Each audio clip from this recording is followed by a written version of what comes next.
Hello and welcome back to the channel and for another video of my V6 Omega. In this time I just want to give you some idea that how much repairing and painting your own car actually costs. I made this list about the costs of this project. This doesn't include primer paints, but everything else is listed into here. So let's get straight into it. So the masking tape itself took me 10 euros and masking plastic to cover the car took me 7.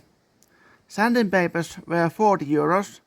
Body filler, only one can I needed, took me 10 euros. Thinners for cleaning the spray gun and for cleaning the grease of the painting surface cost me 35 euros. The replacement panel, the wheel arch, including the posting, cost me 98 euros. And the biggest one was the paint supplies, which included water base, clear coat, flexing mixing cups and mixing sticks and other stuff, took me 214 euros. And this gives us a grand total of whopping 414 euros.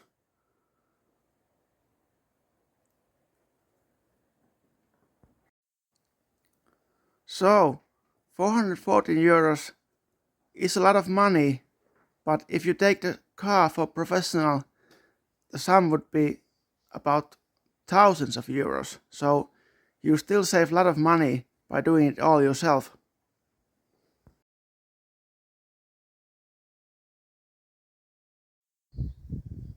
There's one little thing that always bothers me when I watch other YouTubers painting videos, and there's one thing they usually doing wrong, and it's how they mix the hardener to the paint. Many people do it by capacity of the hardener and the paint itself, and that's all wrong way. You cannot do it by capacity, you have to do it by the mass, by the weight of the components. Well, it's hard to measure the weight of the paint, but there's also another solution for that problem, and it's using by this kind of mixing cups.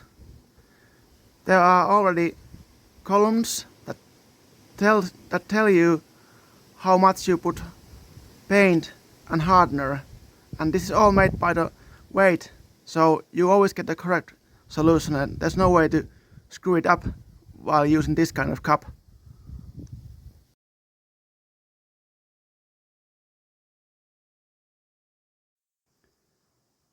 At the end of this vid, I wanted to show you one more hack. It's not invented by me.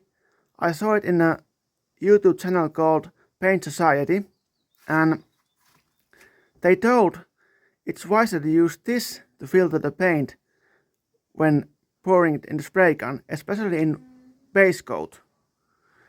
And you will get better finish in terms of color shade by using this instead of the filter inside the spray gun.